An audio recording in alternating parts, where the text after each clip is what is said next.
see what they've got. North America versus South America. Game 1. Loser will find themselves in a 0-2 scenario, awaiting an elimination game tomorrow.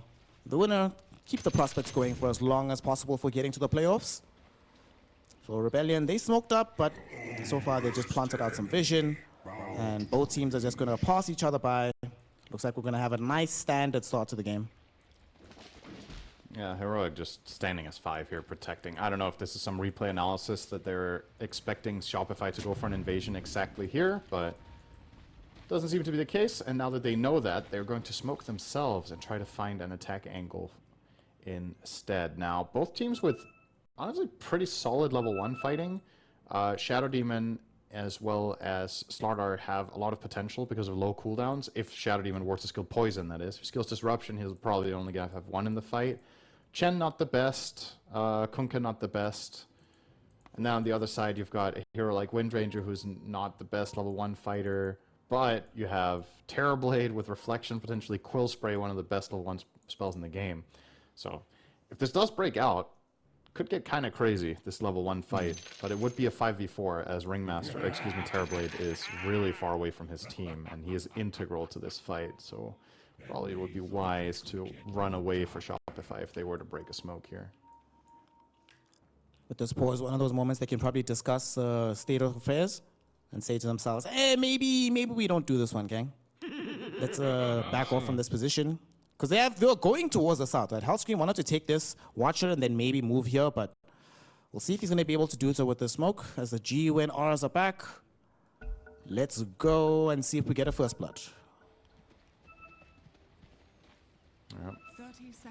Shopify making sure to keep a somewhat good formation here.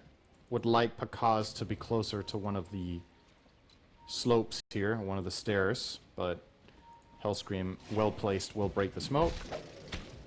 Pakaz will take a mana burn, but he will get a creep for his troubles for Hellscream. 22 experience, not too bad. Little bit of gold, little bit of XP. You know, better than nothing.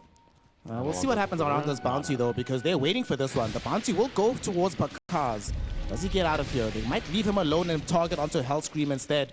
But they're actually fighting in 2 different directions here. Pakaz is taking some harass, but because they didn't focus Hellscream, Scam comes on the backlines and they assassinate KJ. Schofield did find the disruption out, but unfortunately, he's in the wrong position, Sin. Went the wrong side. Scam finds him with a kill shot, power shot. A double kill for the Windranger. Well, that's how you start a game, baby.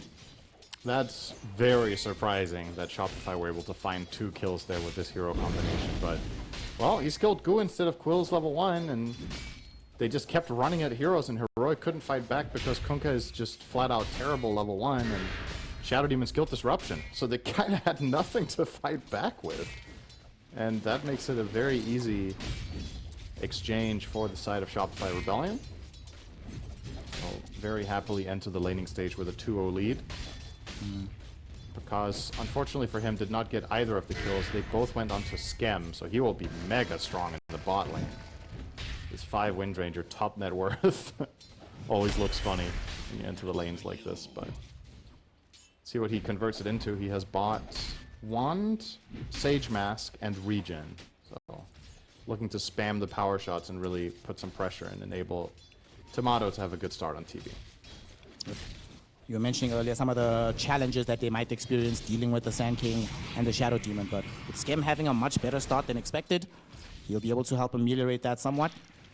So Tomato just take advantage of the farm in the meantime. On the other side, I'm still very curious about this carrier Kunkka. As we said, he hasn't played this in 2 years. What kind of build are we expecting? Yesterday, we sort of like with theory crafting potential ways to build this hero.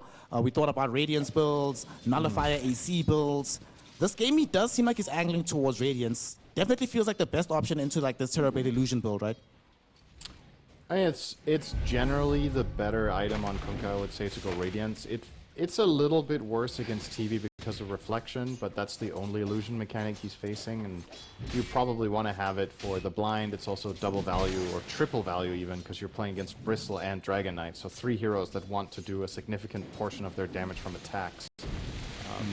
Does feel nice to have the Radiance against that, but beyond that, I don't know. Like, I don't know what this 6-slot build looks like. my gut tells me you go back towards some of the old build with like focus on big damage cleaves with crit, but haven't really seen that be all that useful in the couple of examples we might have had in the last couple of years. So maybe you do just, I don't know, this is a tempo carry. Maybe that's just what it is. If you get to that point where you start thinking about getting 6-slotted, maybe mission failed. You weren't meant to get there in the first place. Yuma, big harass here from Pakaz, but he has 26. Fine. Yeah. He understands how to play BB, got the big wand. He's okay. KJ there with the slows as well. So he'll be okay. This mid lane matchup. This is something I was not really expecting to see, just how desperate this matchup would be. DK is putting in the work onto Analog right now, doing quite a good job on his hero. In the meantime, they also kill a Kurt. Wait, did it deliver its items here? I think it didn't. No. I think he Boots killed died. Yuma's courier with items on it. That's very big for the top lane. Now he's still going to only play with the wand for another couple minutes. But yeah, DK into melee heroes, generally DK favored. It's hard to combat refire, even for Slardar. Just the overall damage disadvantage is hard to overcome. So I'm not too surprised to see a little bit of a head start here for Yopaj. It's not. Bottom, Whisper. Could be in some trouble. Scam finds the power shot and they kill him. And now Schofield, he came back to render assistance. But all he's assisting is the coffers of Shopify Rebellion. Scam grabs yet another kill. 4 for 0.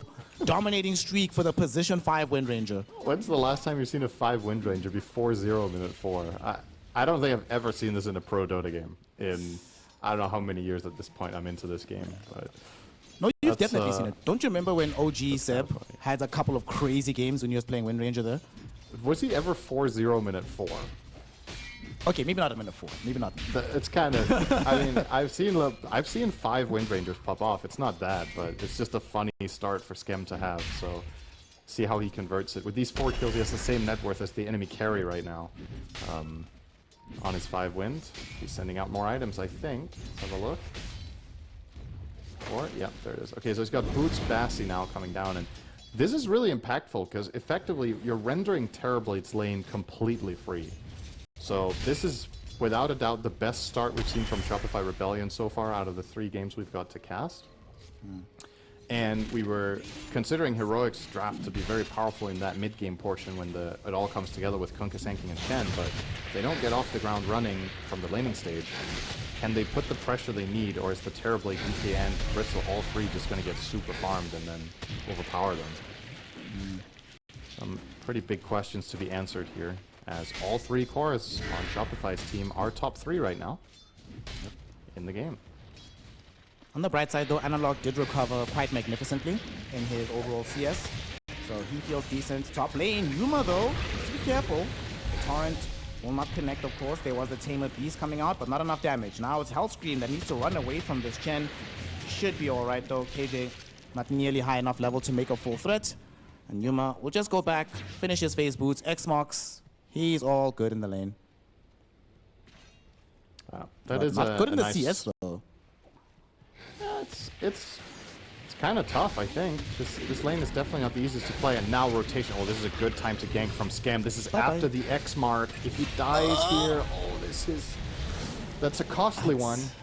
They might get revenge on Pakaz, though. Schofield throws forth the blood grenade. They want to close the gap. Hellscream, though, jumps in, slows them down. There's 3 poison stacks onto Pakaz. The 4th will not emerge. Schofield gets shackle-shotted. Now he needs to be the one that turns himself around. Disruption to try and save himself for now. Schofield gets off the 4th one. Can he find the 5th before he dies? Yes! Might not be enough damage, though. Let's see. Pakaz, 400. He's fine. He's fine. He's okay. He should stick up and turn his back here. Nice. That was close. 50 HP left, but all right. Massive rotation from Skem. They recognize, all right, Kunkka just X-Mark TP'd. Let's gank him instantly. And Yuma now has to do the long walk of shame back to lane here, and will arrive and not even be level 5. Pakaz level 5.5 has to go back to base, but, you know, he has a TP, so he will be able to return there. And more so than anything inside of Shopify. Okay. Look what Tomato is. He was going to try and take away the Wisdom Shrine. Well, he found many things in this area of the map. Wisdom was not one of them. Well, you could argue he's wiser than before now. but it's a little bit too late. Jungles a bit caught here. Hellscream taunted though. The Torrent, the Mud Golem's going ham. Hellscream though, able to stick up. He's gonna be okay for now. Yuma making his way through. He gets the X marks out. Should have enough damage to find some immediate revenge. He does so. So 1-1. And Yuma finally gets something positive on the board. But as I say that, they're hunting him in the trees now. The Torrent, it doesn't connect. Scam got the wind run right through it. The Shackle Shot will not connect, but he's being slowed down quite heavily. Nice body blocks coming in from KJ with the Mud Golem to ensure that Pakas does not have the path to the Kunkka. This still sucks for Kunkka, no matter how you look at it. He does live, but he can't access his wave at the tower, so he loses a full wave.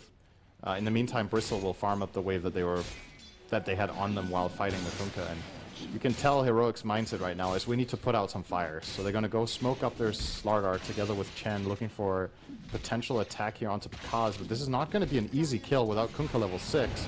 They're going to try it still. There's some of the damage out. Crush, Corrosive Haze. Alright, nice. I guess with the Corrosive Haze and this Chen army, there was like a lot of damage and there's nobody nearby. The rest of the team is going bottom.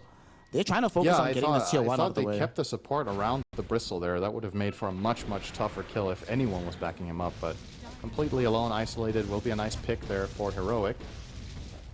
Tomato looking to farm away the enemy Ancients, and while all this was happening, by the way, Yopash took the mid-tier 1 tower. So the map already opened up a bit here from Shopify, and they're looking to bottom. With the Corrosive Dragon plus Terrorblade, they can push this pretty quickly.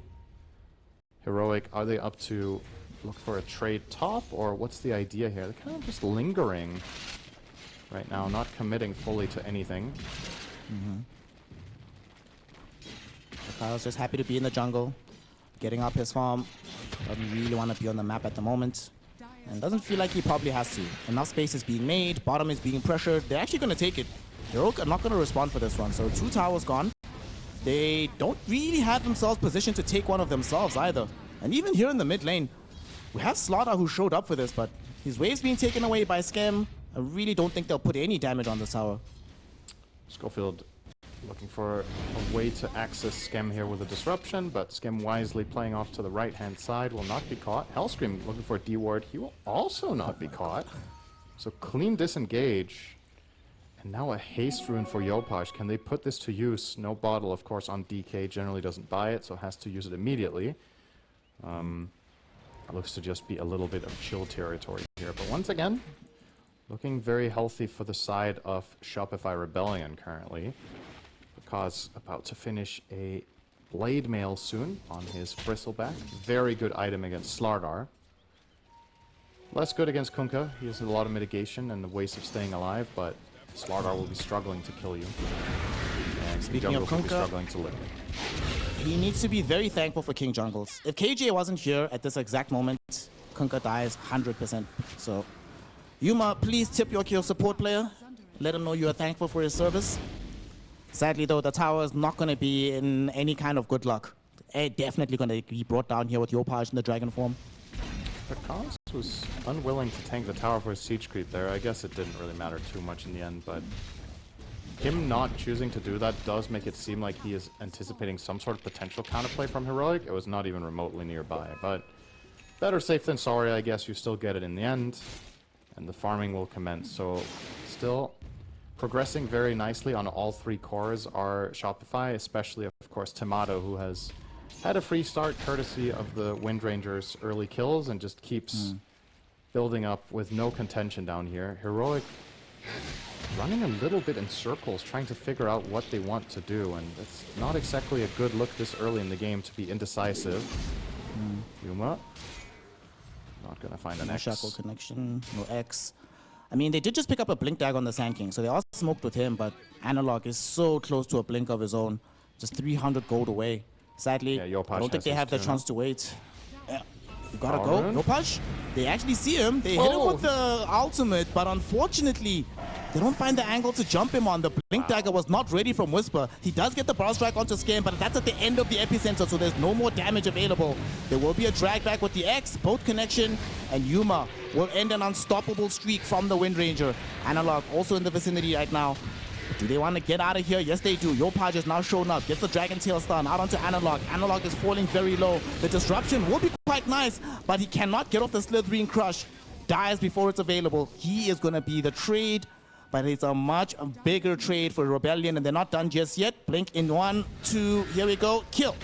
They get the stun, they get the Impalement Os. They even throw in the Wheel of Wonder for good measure.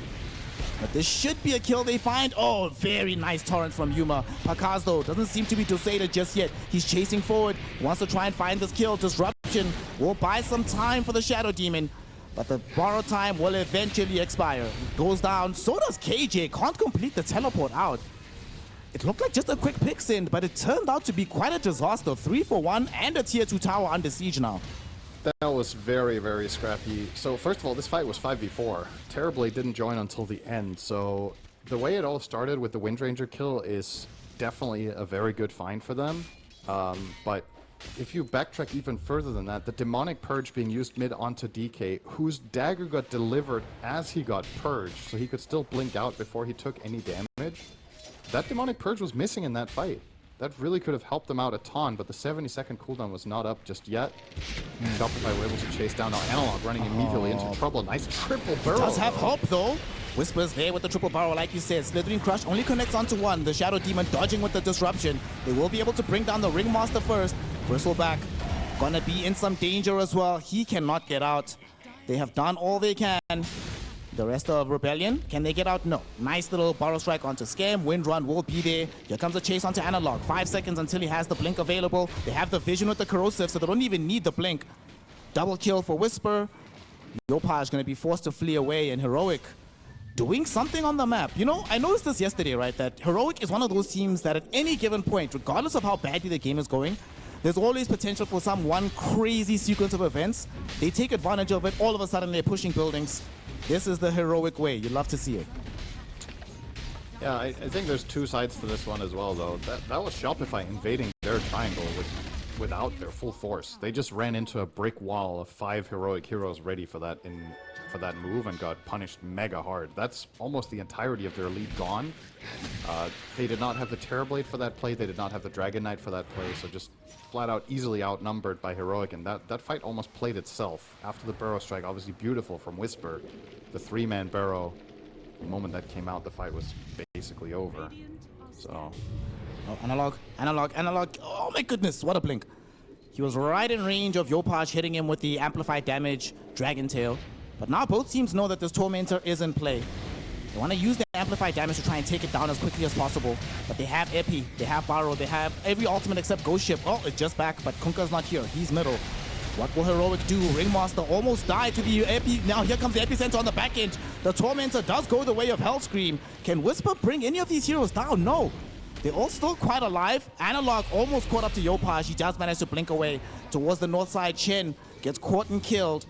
Of course, Hellscream, most of his HP was taken by the Tormi, and now Kunka can finally make his way into the fray. Getting the Tormi does put them on very low HP for Rebellion, so now they can't really fight that easily. They've lost Yopaj. Scam trying to get himself out. There is a disruption. It will be deployed as a boat crashes in onto Pakaz. No way out of this fight for you, my friend. It's gonna be a lot of damage dealt before he goes down, but not enough to really threaten the lives of these heroes. And all the way towards the east, they also find Scam. Rebellion, they had a gold lead, they had an experience lead, they have a decent map advantage. All of it seems to have eroded in the past 2 minutes. Yeah, I hope this isn't going to be a recurring pattern for them, similar to what we saw yesterday, just not fully on the same page. It seems like they're just... Heroic are bringing the numbers better. They're playing around, they're playing off each other more cleanly, and it's easier said than done to, you know, just execute that better. But with the start that they had, I was starting to get hopeful in this game for Shopify Rebellion that today they were going to show up in a different form than yesterday. And by all means, this is still definitely better than what they had in that series that we saw from them less than 24 hours ago. But this is... It's worrisome to lose this lead in this fashion this quickly. Like, you've got to recognize what strength you have and play around that strength, whereas on Heroic it's encouraging, right? They lost early, but they know that if they want to make their way back in the game, they got to make it with big moves, with big rotations, and they make sure to, you know, bring in the numbers. Now Hellscream, as well as Skem. Oh, Skem just gated into trouble here. He's just dead from the Demonic Purge, I would think. Well, perhaps not. They jumped in with the AP, but Whisper actually expended all of his mana for this, so he might actually die. Schofield trying to bail him out with the disruption, but Whisper gets out barely with the Burrow Strike. Literally the last sliver of mana, and Yopaj cannot catch him with the blink. Whisper's out. He's cool. Yeah, clean disengage. Man, that's just demoralizing. Those kind of moments that happen right there. You know, you have your carry right next to him. You have a DK on the way, and the Sand King just escapes. So much time wasted. You expended spells on him, and they're still just farming. Kunka's accelerating. Chen's in the jungle. Slaughter's in the jungle. Man, this is... what do you do right now if you're Shopify Rebellion? What's the next move that you can make? Do you have to just like wait until you have BKB, or can you move sooner than that? I mean, I definitely think that just get the Mage Slayer on Dragon Knight and look for a smoke play seems to... I think that would be a solid play. Like, you're... In my eyes, you're not in a position in this game where the fights are that worrisome. As long as you have enough heroes, you get an initiation and you compound all of the strengths of your heroes together. The problem is when you get separated and just run down by Slardar and Kunkka Xmart, once you're in, you're not getting out again. So you need to make sure that when the fights break out, you are in a position to truly commit to it. Otherwise, it's just never really going to favor you. So yeah, that's it. Bring enough heroes, get the jump, and we might be seeing that just here. Nice blink though from Analog, not getting shackled. Okay.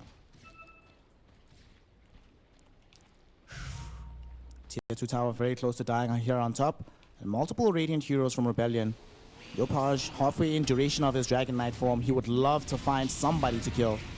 Analog, he's not going to be the one caught. Schofield, nice blink from him as well to dodge the Dragon Tail. Skem does find the Shackle Shot though. Analog caught in. There's the Tame the Beast, but unfortunately, Yopaj already committed the Dragon Tail stun, so they had no lockdown. They didn't have Wheel of Wonder ready. There was 3 seconds on that, so they still get the tower though. So it's not all that bad, right? Shopify brings some more heroes this time around, and Heroic respect them. Now, will Heroic go for a move of their own, knowing that Dragon Form is down, is the question. Also, meta now half duration from Tomato. Seems like both teams are just going to break off and farm for a bit. Yep. And I suppose if you're looking at it from Heroic's perspective, they're close to something really meaningful, right? Kunkka almost has BKB. That's a very big item in this game. Worth waiting for, I think. And this also, speaking of itemization, or we might have to wait for a second here as this could break out into any... No, never mind, not a fight here. Why is Dragon Knight buying the Mage Slayer? Is it just for Sand King? Is that enough justification for this over a BKB? That's what I'm wondering. It is obviously going to help him a lot in that matchup, but the rest of it is just very heavy physical. Slardar, the Kunkka, I guess Kunkka Radiance, you know what, I take it back. I think it's good enough. He's also probably concerned about the Shadow Demon. You know, Demonic Purge is a real problem for the DK as we end up losing Hellscream. Roshan probably gets lost next as well. They're already stalking the big man. Preemptive, corrosive. They should actually change Roshan so they can grab runes if he walks past them. That would be hilarious. Just eats them. Yeah. He eats the rune and then he gets the bonus it has. But it's a permanent bonus that he gets it. Oh, so then he's invisible the rest of the game. That sounds fun. You have to bring a sentry. Well, you'll have sentries. Exactly, yeah. Constant double damage Roche the rest of the game. Roche with regen, good luck. Regen, shield, rune, double damage. Let's go. Yeah. I mean, honestly, seeing what has happened to Dota in the last couple of years, I wouldn't be surprised if Roshan can eat runes next year. I think that would be par for the course at this point. So Roche they get, we talked at length early on about their ability to take objectives between Chen and Slardar. The 21-minute wisdoms are coming up. Hellscream at least got one of those. With an Aegis now onto Analog, Heroic looking to take some charge in this game. Here's my big question for Shopify Rebellion. If you had this start and you could not convert that in the mid-game, what type of game are you going to convert? This has to be one where you're able to structure this in a fashion that you can turn this into a win. It's unlikely you're going to get much better starts than this in this tournament. Like, everything really came together nicely. They got so many kills, they won their lanes, they had great farm on all the heroes, but just got outplayed in rotations. That's really where it seems like you need to put your focus for improvement right now, is to not let a game like this slip into this state. But now that you're in it, play around Tomato has to be the name of the game here. The Terrorblade, he's your strong hero. Make sure he gets to execute. Yep. And they're doing it. Build into the Revenant's tower Brooch. against Aegis. Yeah, and here they come for the backstab from Heroic. Really hard if they get found. Slardar, double oh, crush. Slardar gets 2 heroes. Both of the supports caught in immediately. There will be an escape out for the Ringmaster, but as the boat crashes down, they find and kill Skem. Big power strike from Whisper. Connects onto Yopaj and Hellscream. Hellscream is gone. Yopaj is going to follow him next. So that's 3 heroes eliminated. Tomato, let's see how much damage he can deal standing his ground here. Towards his north, he watches Pakas die. He's doing quite a lot to the Chen, but Chen is not even dead just yet. What can he do here on Tomato? Analog hoping to try and loop back in. They did manage to bring down this Whisper Sand King. And Kunka's also retreated somewhat. He's standing in front of the tier 2 tower. Shackle shot doesn't connect. So Scam will probably feel a little bit hard done by it. They get the X. So far, he has saved the Terrorblade. Can he keep doing it? The X is out. Terrorblade does have access to the Sunder, and Scam is right behind him. So he should probably be safe here. And Heroic realize this, so they back off. They didn't lose their Aegis, though. And this was a great fight for them regardless on the side of Heroic. They get the buyback out of Wind Ranger. They get the 2 early kills. I think that was that 3 for 1? Yeah, 3 for 2 rather. But with the buyback, kind of counts out like a 4 for 2 in a way. So, a solid victory for them. And it's just, and when Analog gets that Blink Crush, that fight just is wide open. They just need to immediately follow through, and they found a beautiful Blink EP. Oh, speaking of, Scam. Get out of here with the Wind Run. We'll pop the mech as well. Whisper Trying his best to retreat. Whisper doesn't want to keep the chase. Whisper with the Crystallis build. Very offensive Sand King build here with the Ags, of course, with the Stinger. There is some theory that this, or not theory, it's a proven build. It's extremely strong, but usually in Pro Dota you see more safe items after the Ags to make sure you can stick, like BKB or something like a Shiva, for example, or AVULUS in some cases. Here, he might just go Crystallis into BKB and then finish the Daedalus. I would not mind that at all at the game state. Whisper having a very strong performance here. 7-2 and 7 on the Sand King. Matter of fact, all 3 cores on the Dire side. That's another thing. You look at the kill score, you're like 17 to 14, not too bad. Well, most of the deaths are on the supports. And another death onto Schofield. The classic Schofield. Super far from the rest of the team. What can you do? Yeah. Analog was coming a little bit closer down bottom, but not that big of a deal. The big deal, though, is that it was Tomato that got that kill, and now pretty much has the Revenant's Brooch. I believe it should be flying out on the courier as we speak. Yep, indeed, it's on the way. The damage output, we saw in the previous fight that they had, that he was isolated very far from his team, and he still did an absurd amount of damage. So if he can fight with the squad, maybe a little bit more tankability once he gets a Scotty. You're asking when can they convert? It's probably not going to be now, but I do feel Heroic probably don't want to rest on their laurels thinking that this game is already won. This Terrorblade is still going to become a huge threat. Yeah, for sure, and I think the Revenant's Brooch is the correct purchase here as well, because you're playing into... The Kunkka is going for AC, so there will be a lot of physical armor for the team, but the magical crit, of course, is going to pierce that. He's also anticipating Analog's Ags, which is going to give him physical armor, but it's also going to pierce that. So I really like the Revenant's Brooch from Tomato here. It's just a matter of making sure that he can stick on the targets and not having them be saved too much by Shadow Demon with a disruption, by all the Chen heals, by their own repositioning and just sheer overall tankiness. It is not easy for Terrorblade to kill the heroes alone here. And it begs the question if DK, if there was a different build path here for either him or Bristle. They're very much in the defensive fashion here. Bristle with the Blade Mail Pipe and Lotus Orb instead of perhaps some damage. The DK going for the Mage Slayer into BKB instead of some damage. They're really counting on Tomato to be the killer in these fights. Which means, conversely, if he gets jumped and killed off, the fight is almost over before it even begins. So there's a lot of pressure on him to not slip up. Shopify looking to hit towers again without Aegis. The last time they did this mid, it went pretty poorly. They're just going again. They don't care. Going into the high ground. Essence Ring on the Half Bristleback. a tower. They're getting 2/3 of a tower. They're Heroic? Hello. All right. They get a full tower. Okay, nice. They... Well, okay. I did not expect that to work that well. That was an excellent result for Shopify, getting a full tier 3 there. You get the full tier 3 basically, you draw back all of Heroic. They're the ones that have to move out the map now. You get to push back some of your waves. So, well, they can't afford to lose Pakaz here. Down bottom, he might be in danger. He gets scouted here by this Slaughter.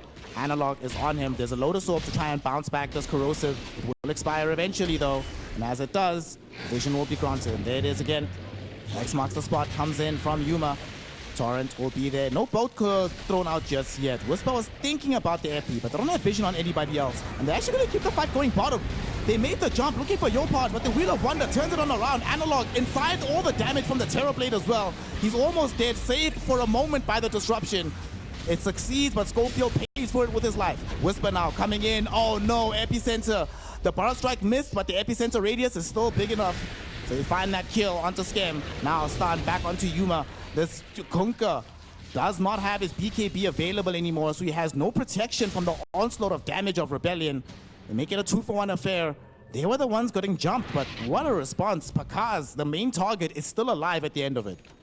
I mean, he barely took damage. They couldn't commit on him. They felt like this was a trap, and it gets really awkward when you have your Slardar chase into this Bristleback, cast all your stuff twice, and then after you X-mark the Bristle and throw the Torrent, you still don't want to really go on him.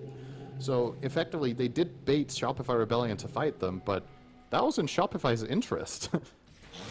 This way, they do end up showing up with all 5 heroes, and a lot of the cooldowns and abilities went out on a Pakaz who didn't even take damage from it. So it was a very good result for them. They're going to try to capitalize here with a tier 2 tower. And as you mentioned, the Epicenter, sure, it killed the Windranger. It didn't go on the bigger targets. You didn't combine your Sanking and your Kunkka's team fight together. You didn't combine with your Slardar. So Heroic were kind of playing 3 different team fights there, and they kind of got the expected outcome from that, losing that one handily. There goes the tower now. Losing all these heroes. We, of course, again got to see what can happen when Tomato is just allowed to just stand there, throw in damage. It's getting scary. Lost all of your outer towers right now as Heroic. You are starting to have, you know, this BKB soon is going to be at 6 seconds for the Kunkka. And, you know, Kunkka, you were mentioning it a lot earlier, right? What do you do when you're starting to get to the point where you're 6 starter as the Kunkka? Perhaps that just means you failed the assignment. And unfortunately, we're slowly but surely getting to the point where this Kunkka doesn't feel like he has that much presence in these fights, even from the standpoint of just being able to tank and stand his ground there. Yeah, he's going to go for Silver Edge as a means to deal with Bristle as well as Dragon Knight. It makes sense to buy this item for the team, but again, Kunkka's damage is not very reliable. It's hard to consistently get the damage out, and that's going to remain a challenge for Heroic for the rest of the game here, is making sure that Yuma gets to attack heroes, simply put. I still think the problem in that previous fight is very avoidable, though, by shot calling clearer. Oh, wait, he gets stunned. Nice Big damage. I I thought maybe they had a Yules ready, but they actually didn't buy a single one. Maybe this would have been a good game for a Ringmaster Yules, but not opting for it. Here comes Roshan. He's going to cross the river. No room for him to eat, sadly. Heroic have to play their course together in the fight, because none of them have enough damage on their own, so they have to partner up into duos or triples to kill the course in the team. Analog gonna get the opener on Skem. Big damage. A lot of damage, but not enough to follow it. That's But enough. here comes Whisper. Beautifully done. He just finished off his Revenant's Brooch as well, so that's the reveal of the item in this fight. Now Rebellion know that Whisper, do not get Barrow Strike epied by this man. You will die if that happens. Honestly, we're approaching a point where Sanking is more of a carry than King, I think. And that might be the right way of thinking about it too, if you're Heroic, is to get into the mindset of Whisper is going to deal carry amounts of damage, and Yuma is going to offer utility and control. With the AC Radiance BKB, and then going into Silver Edge, it might just work. We'll see. Get the rope. We're just going on to Yuma. Analog's just in there. Coming to find heroes. They get the X mark onto Pakaz. Do they have the follow-up? Like you said, Analog was far forward, so his Blink Dagger did get disabled. They should be able to all back off from here, no problem. It's all good. Do they still want to go? They have some vision on the Bristle. X mark will be there. There's the Torrent, and it looks like this time Rebellion are going to abandon him to his fate. They're like, hey gang, last time it was all fun and games. There was a tier 2 nearby for us to move into, but here, nope, you're on your own. This is a good proof of concept for Heroic. Now they know that they can do this next time. even with a Ringmaster box, I still think this Bristle ends up dying in that situation. Just coming out of it, he will still be piled on by all this stuff, and they don't have very good protection for him to deal with the multiple BKBs that Heroic can choose to pop on Sand King Kunkka as well as the incoming one on Slardar.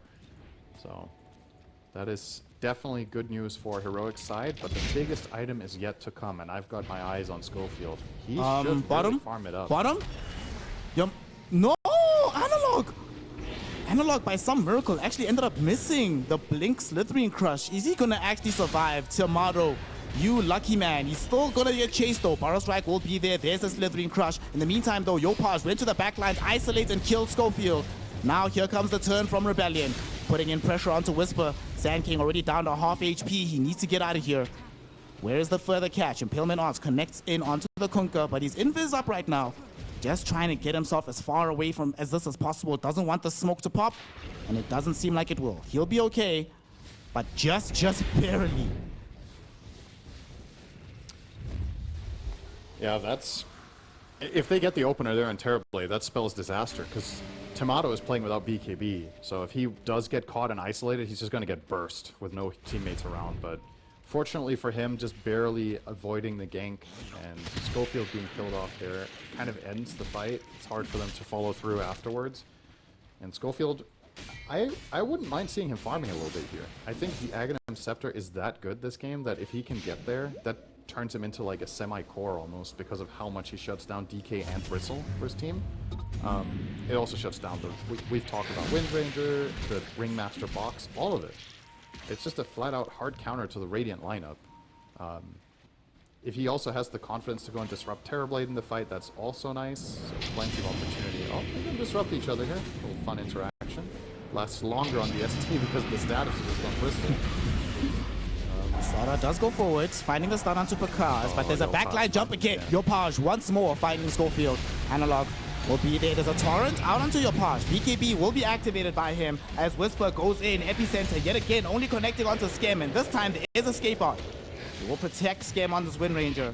The big ultimates are down. Heroic need to get the hell out of here, and they flee now, but once more Rebellion want to try and make a beeline through middle. They put some pressure on the tower earlier as the Shadow Demon was dead. That push was a little bit staggered, but let's see how much more they can accomplish this time around as they're closer.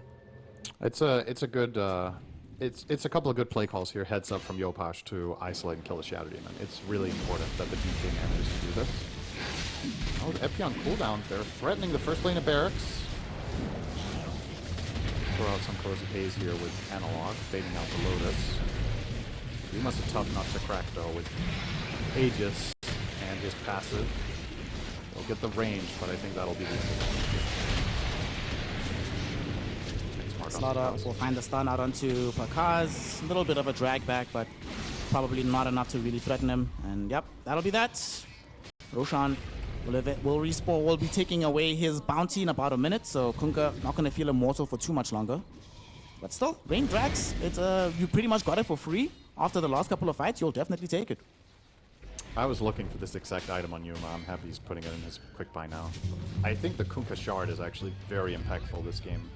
Look at the type of fights they're taking. Being able to Tidal Wave away a hero like Bristle to buy space, or Tidal Wave in the Terrorblade so you're actually in reach, could make a very big difference. As soon as you displace the Radiant team, it loses a lot of its functionality, so I think Heroic will try their best to set that up. Yopaj again. This time Schofield was ready. Third time's the charm. There was Dragon Form committed as well. So we'll see if they want to do anything else with the spell on the map. They are pinging out bottom.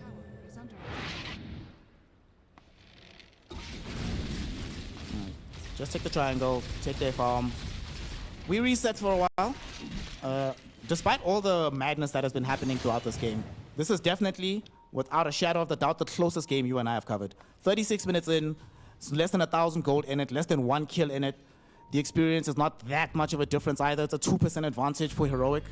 Yeah. You love to see it, man. I'm tired of these stomps. This game is not going to come down to anybody's advantage at this point. It's who's going to take a good fight, who's going to get a good jump, find the right target first, and chain their abilities best. Yuma giving info. Does indeed. Pakaz is out. He gets the first stun out from Analog. There's going to be the shackle shot onto Analog. At the same time, though, Burrow Strike, they're going to the back line. They find Hellscream, they kill him with the epicenter. And now Yopaj is in trouble. BKB of his is not going to last forever. And as soon as it goes down, his life is forfeit. Look at some of these Schofield illusions, stealing the Terrorblade form to dish out damage for him. Heroic it's a 2-for-1 really affair good at the ward. moment. They do indeed. They have very nice vision here. Can they exploit it? Sand King, he's the one we're looking towards. BKB now active from Yuma. They're looking towards Tomato. Nice shackle shot from Scam once more. Tomato, though, he needs to stand his ground. Gets off the Sunder onto Analog. Can he rein in enough damage is the question. Maybe the answer is no, because they drag him in. Torrent, Sandstorm, Power Strike, dead. Pakaz all of a sudden finding himself very isolated here. Will try his best to tank through all of this damage, but his best is sadly not good enough. 4 heroes will end up falling. Heroic, they take the fight. They got some very good vision, and this Observer Ward that KJ placed out definitely helped them in that engagement. Yeah, they had better vision the entire fight. That was the deciding factor, honestly. If not for that, this could have potentially been a Shopify Rebellion team fight victory, but with the superior vision, they find the right targets, they're able to pile onto him as they wish. They kill Ringmaster instantly with Sand King, which is a really great entry into the fight. I think it's a much, much better kill to find than the Windranger if possible. Getting away the Wheel of Wonder, getting away the box, you don't have to worry about it. And snowball the fight easily from there. As soon as the first 2 heroes are dead, Shopify are caught in this awkward limbo where they're on the high ground, but they can't really get out. So they try to fight, and it doesn't work out. Yuma now finding Kodak. That's an easy kill. And another one, the 2 supports. Just and another. chilling in their triangle for what? Oh, no. That is highly unnecessary deaths here for the side of Shopify Rebellion. So we're seeing, I mean, a little bit of a collapse here from Shopify. Unfortunately, similar to some of their other games, this mid-game, late-game portion, formation is a little bit broken. They're struggling, once again, they're struggling to kill heroes, right? We're running into this issue that we've had in countless games. We're having it again here. It's only really the Terrorblade hitting hard. The Dragon Knight will try to kill a support, as he has successfully done a lot of times onto Schofield, but after that, they're kind of struggling to bring down these tanky cores on Heroic. The Kunkka, the Slardar, as well as the Sand King are living through all of it, more or less consistently. Between the 3 of them, they have 5 of their 26 deaths. There's 10 on Schofield, and 5 on the Chen, or excuse me, of the 20 deaths. So half of the deaths are on Schofield himself. Well, are on this point now. 2 minutes ago, This is there's an a even potential game. Now it's a game-winning catch 12k here. They get lead a for nice Rebellion, force. and now Tomato. Can they get him? There it is. Epicenter, Barrow Strike. Tomato is gone. He does have buyback available, but certainly will be very painful to have to expend it now. On the bright side, there's no immediate Roshan just yet, but That is true. yeah, this is tough. But they might just push for the high ground to force out the buyback, because Heroic have no reason to be worried about anything until Terrorblade is alive. Nobody's going to kill their cores. They're not going to die. They have Shadow Demon Disruption. They have Chen on backup with Greaves, Hand of God, and a Greater Healing Lotus. There is no way. And the Solar Dress. You know, they just drop all of that stuff onto whoever's getting targeted. They put the 20 armor on from the Divine Favor. And they'll be just fine. Tackle shot. Gonna land. They get an X mark on Schem, though. They could follow through on this potentially. Skatebot keeps him alive for now. Yopaj will pop the Dragon Knight form as soon as they see it. Heroic back off a little bit here, and they probably know that he does have buyback. They would have loved to force it, but honestly, forcing Yopaj to use the Dragon Knight form right now, you just wait until it's finished, you re-push again. Honestly, it's just as good at this point.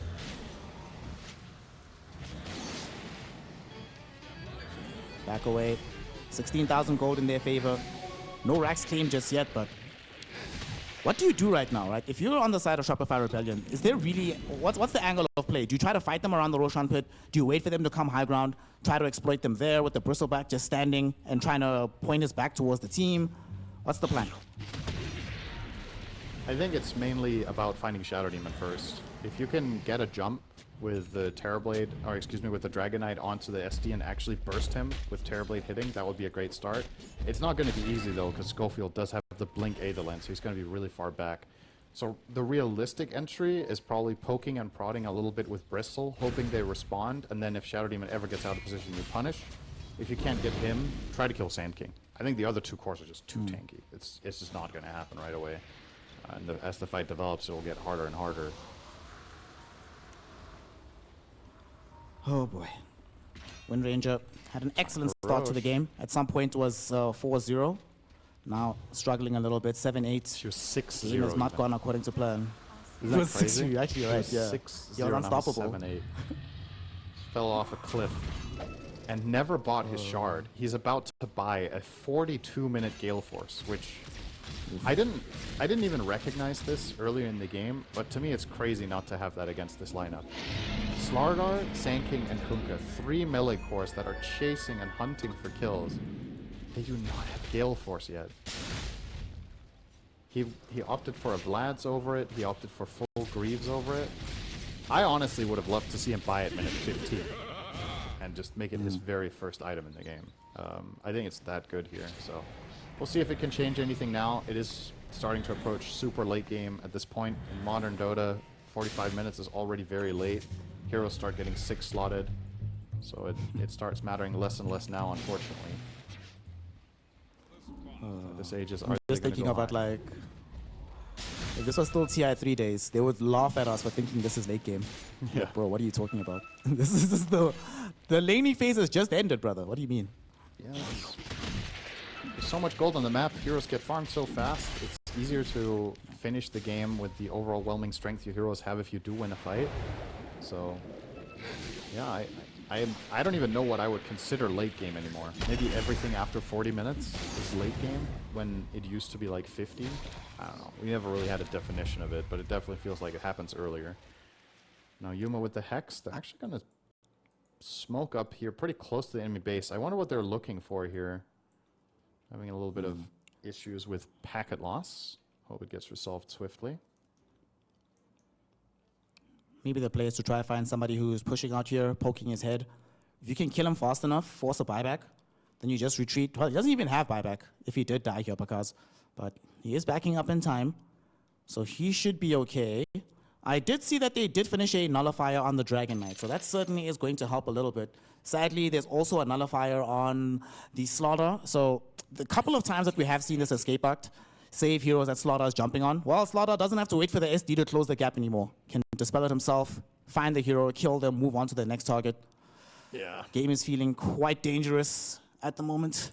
Heroic's lineup is very explosive now. Slardar is also 25, so he has perhaps one of the single best talents in the entire game, which is Undispellable Corrosive Haze. So whoever he throws that on, minus 20 armor, and they cannot do anything about it. They have 0 Lincolns, and they can't dispel it. So he's just going to throw that one out, one hero at a time. And if they get to target that said hero with him and or the Kunkka, even though the Kunkka doesn't have that much damage, especially the Sand King, is probably going to eat them alive with the physical damage of Stinger. So gotta look out for that. The combo between the Ags, Sand King, and Corrosive Haze should not be underestimated. And he's close to 25 as well. And he's going to take the 10 epicenter pulses, and then he's going to destroy them with a 50% ulti damage increase. Or even more, actually. Yeah. Here come the reconnections. Let's hope we're going to get back into game now. He also has Refresher, so double Epi, double Burrow. Lots of damage anyway. I also love the fact that he went for the Perk Cloak as the neutral item.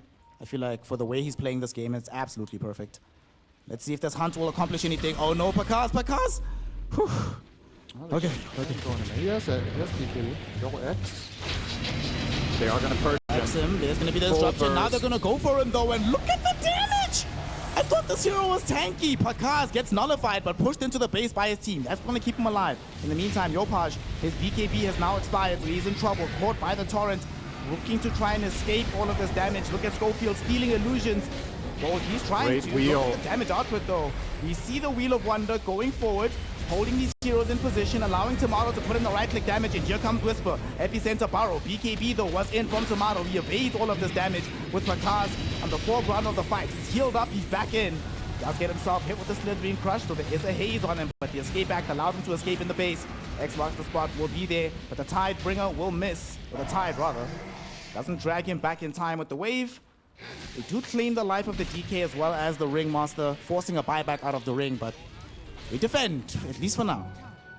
And that was by no means a clean initiation at all from Heroic.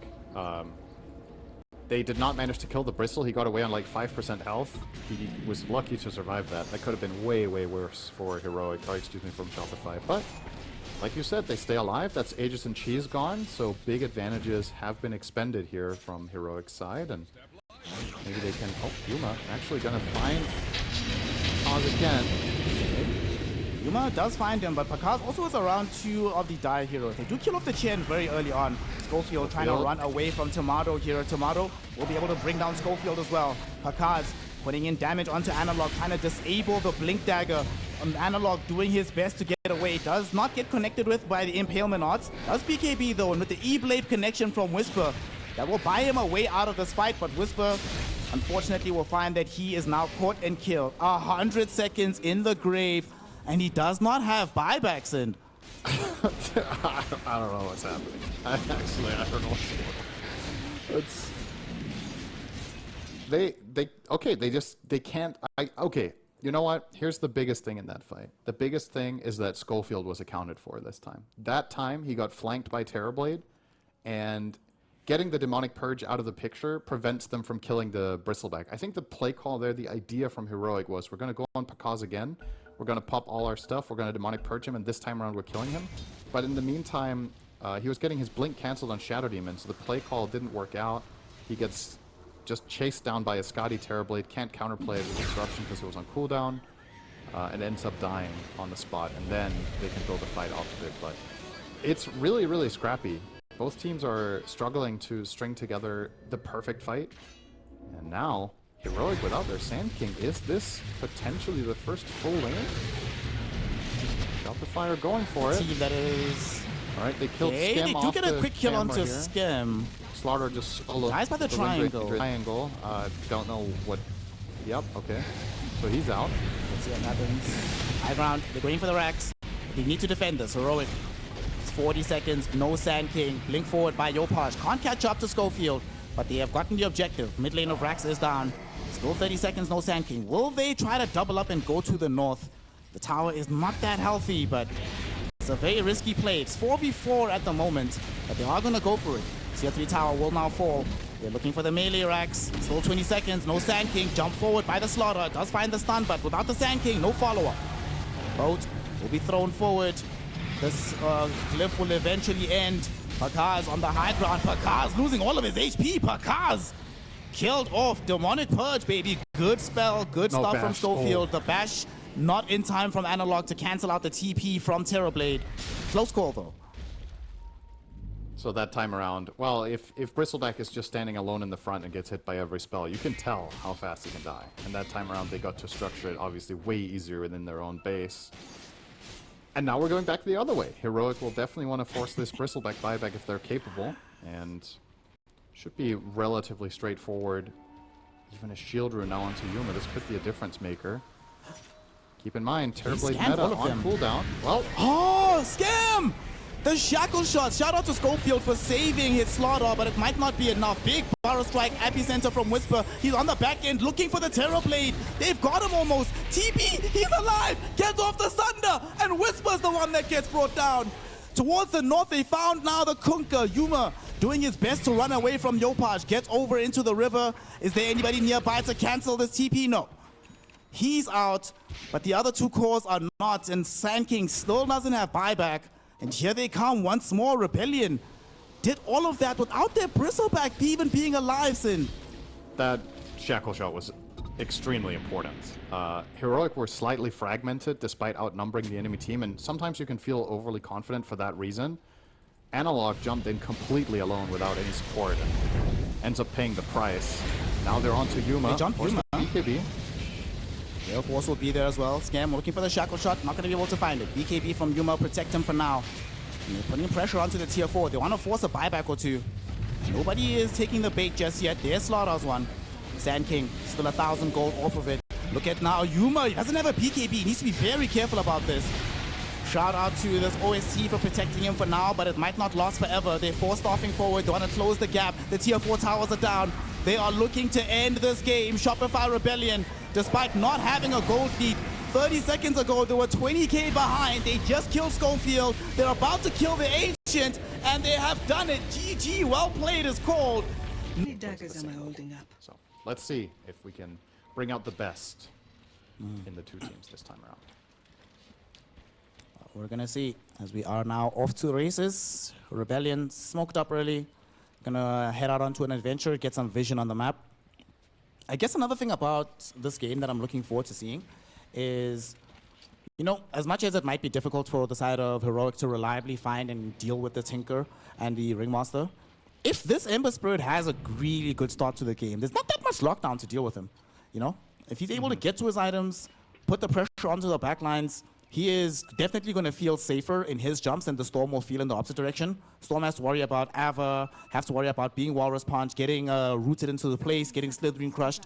For Ember Spirit, like, the big risk is getting caught by Kunkka spells, but beyond that, you should be able to move quite freely throughout the fight. Yeah, it's true. And it's Analog's specialty, right? This is probably his single best hero, in my opinion. His Ember Spirit is my favorite for him. So he'll know the limits very well. He will counterplay some of the trouble that he could face in this game well, for sure. Eventually, itemization will become a problem for him to deal with defensively. There will be, you know, Storm will eventually reach critical mass. You're going to be playing against Kunkka Hex. You're going to play against PA with Abyssal. So some of the freedom that you have will expire eventually, but we're talking quite far down the line. Until that point, you can do a lot in the game. Well, unlike game one, we did not kick off with some extraordinary violence. We're going to have Schofield and Whisper just massaging this lane top, blocking it as much as they can. But overall, regular starts, 2-2 bound to trade, no first bloods. So which lane do you think we should be paying attention to? Because top last game ended up being much more action-packed than expected. Is that going to happen again? I see the most possibility for play is down bottom, actually. But it's an awkward one because Ringmaster Kunkka aren't necessarily the best at killing, but they could find some potential openings on the Tusk. But also, conversely, the Ringmaster can die to Tusk Morph with a good setup with a combo at level 2 and 3. Oh, Scam really getting into Whisper's face here.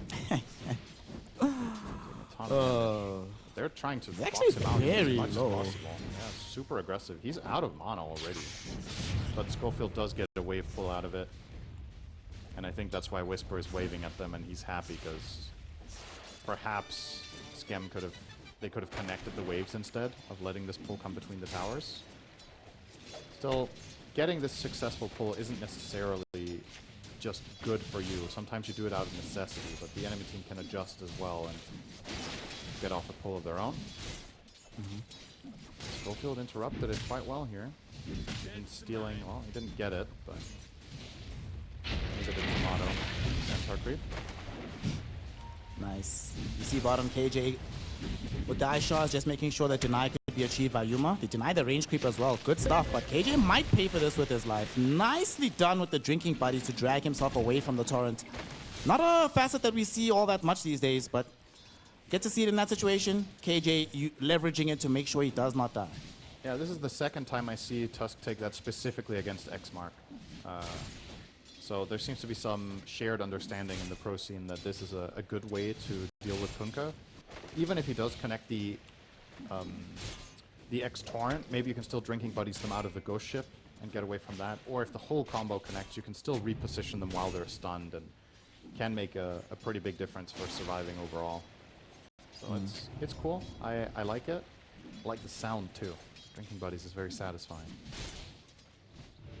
I spent far too much time dying in Dota to Drinking Buddies, so no, I do not appreciate that sound. Spent far too much time drinking. It's like, okay, where's this? I spent far too much time drinking to appreciate the sounds of it. I'm over it. Well, I will say in Denmark, yes, I did spend far too much time drinking. That is a big part of Danish culture. I'm not gonna run from that. We own it, for better or worse. Like, I thought South Africans were alcoholics, but I learned some things in Denmark, you know? So far, the armistice across all the games you and I cover still applies. Well, except last game. Last game was a bit more violent. Prospect top. Now we are back to the normal top lane. They want to try and find Yamato here. Can Yamato get out of this? The Avalanche will be there, but not enough damage. So he's fine. They forced out the Lotus at the very least, so now that is unavailable. Good news for the side of Heroic if they want to go for a subsequent move. They've managed to get some very good experience onto Whisper in this lane. On the Slaughter, already level 3. Gonna likely go 1-1, level 4 I would think, and then max out the Crush. Pretty standard build. Some Water Runes just getting picked up mid. Matchup, of course, going Yopaj's way. Not really too unexpected to see this. The degree of which might be a little bit larger than I see all the time. Exactly, that was what I was going to say. Storm generally edges out a little advantage here, but this is quite significant. He's 26-6 against 16-1. There's a couple of extra creeps coming Analog's way, though. It's a slightly bigger wave. So he's ahead by like 5 CS and 5 denies, which is still pretty good for the Storm. Radiant's courier has been killed. From the Kunkka, when we're looking down bottom, are we just going to see, since he is offlane, do you still want to see Radiance? Do you want to see Blade Mail AC? Do you want to see Ags? Do you want to see BKB early? What's the play for Kunkka? It's definitely a good Blade Mail game. So I would like to see 2 Bracers into Phase Boost Blade Mail, and then what do we want to see after that? Ags could be interesting, because they have some decent combos with it, with Wheel of Wonder, with the Storm pull himself, of course, with the, I mean, you're Kunkka, you're going to X-Mark, right? So that could be a thing, but otherwise, auras. You were mentioning the Crimson. I think that's an interesting angle here, to try to combat some of the minus armor of the Slardar, and the hard-hitting Slide of Fist for Ember. Schofield with a TP bottom. This better be worth it. If they don't find this move, he just wasted his TP. Buddies? He does go forward with the shots from KJ, waveform forward by Yuma. Schofield actually hasn't been able to connect with any of his spells, and they did see him, so just ended up being a wasted TP. I don't know why he didn't go forward after the shards were lashed out. Yeah, me neither. Okay, well, that's not going to be a kill. Radiant are scanning. So that's a little bit of a wasted rotation from Heroic, and this leaves PA in a 2v1 against the Slardar together with Ringmaster, or with Tinker, excuse me, if he wants to. But currently, mission Rune. Yopaj will get it. On the other side, though, there is a little bit of a skirmish. Hellscream gets blocked off on his escape by these ice shards. Will this finally be the first blood? Toss forward. KJ wants it. Blood grenade thrown. And a little bit more is all we need. He's still alive, but Analog comes in and says, all right, you support. You've massaged them enough. Let me show you how it's done. Secures the first blood for the Ember. And this is especially good given how the lane was going against the Storm Spirit. Yeah. It's going to bridge the gap, more or less. He's almost tied now with the Storm after being down by several hundred gold. Speaking of, Yopaj, having a little bit of a look in the enemy triangle. Not sure what the plan is here. Is he trying to backstab the Slardar or not? He's kind of just running in circles, weighing his options of making the jump or maybe contesting a Wisdom. And at the end of it all, he will do none of them and just head straight back to mid. So some waste of efficiency there. Don't know why we had the tip onto Tomato, but Yep, me neither. Tomato's he's chilling. Whisper's Getting lots in of a farm. tipping He's mood net worth today. leader. Yeah. Maybe he was watching some old OG replays. You know, it felt inspired.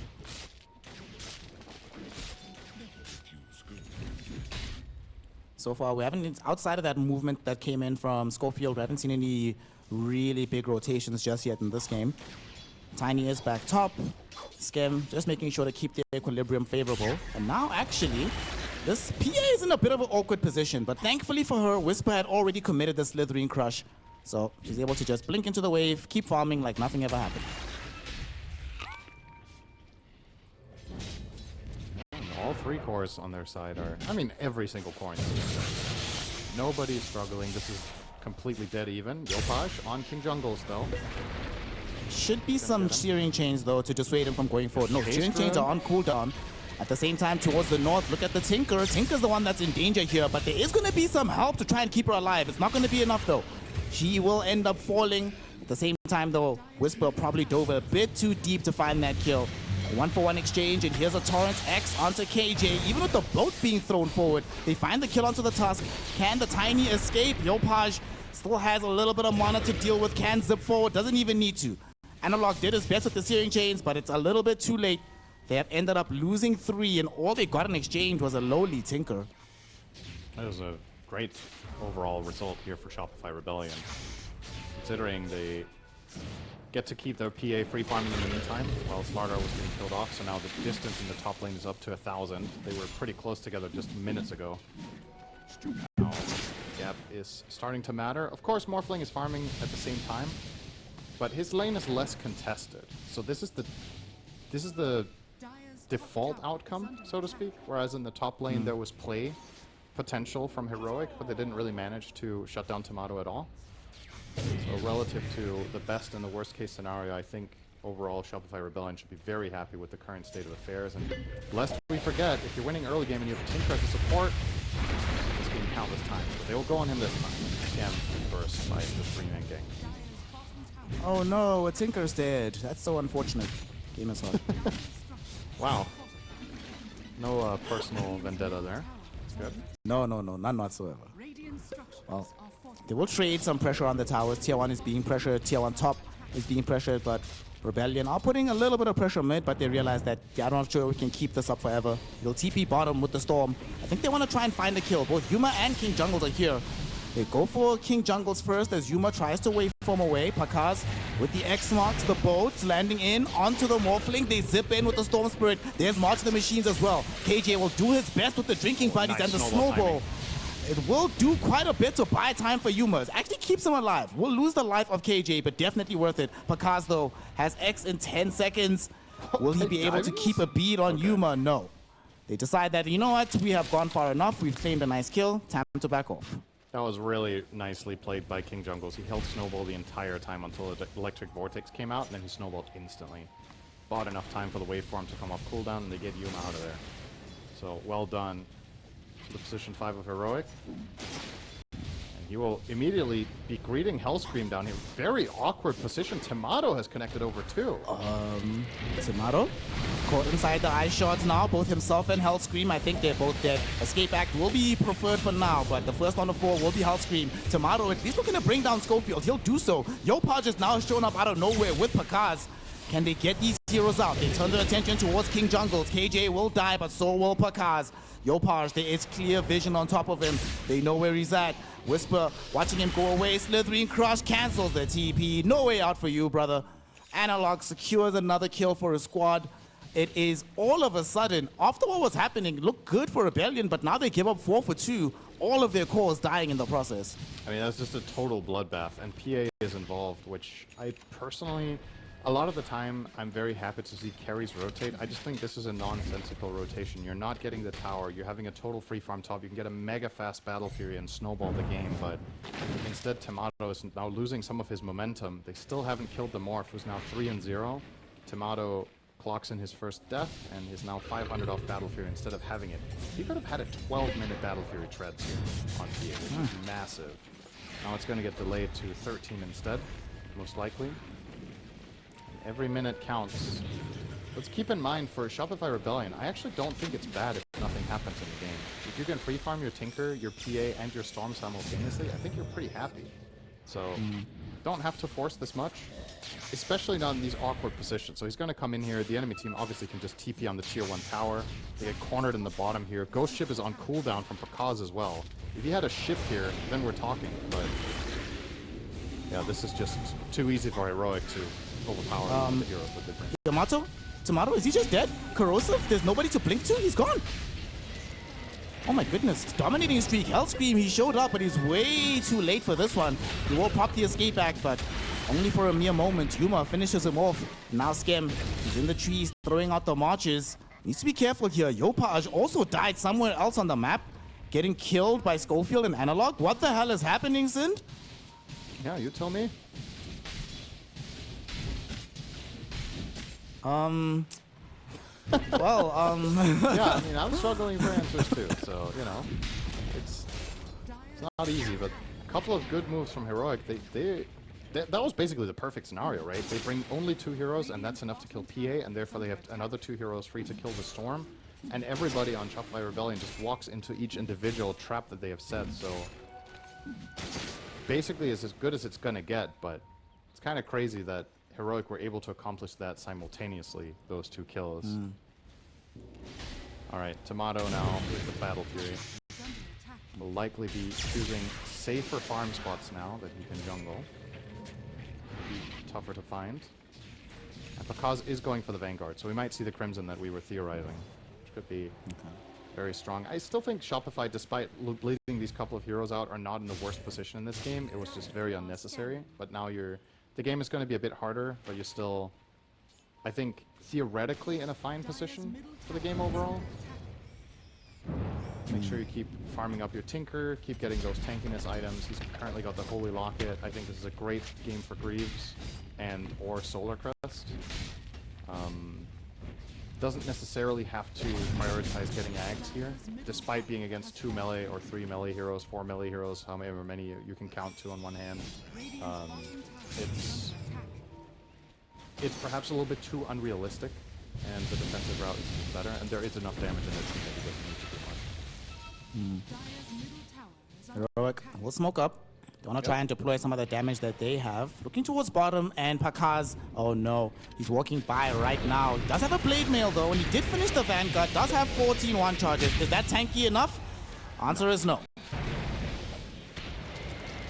Answer is no. Maybe if he had a defense matrix. Unfortunately, Hellscream might also be wishing he had a defense matrix as Analog reaches in beyond the lane, finds him, kills him, and Heroic find themselves 2 kills. Hellscream was still busy farming the triangle, and Schofield just went to interrupt him, forces him away from the triangle, steals some of his farm in the process.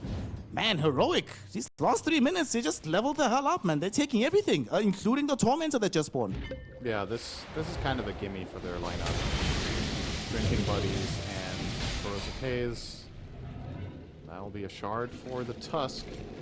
I think maybe they would have rather had the one on Tiny in this game so he could just farm more, considering that this is the makings of a potentially relatively long game, but either way, they're happy to get the gold bounty and to just take it off the map so they don't have to worry about Shopify getting it at any point. They're immediately on the hunt again. I like this from Heroic a lot.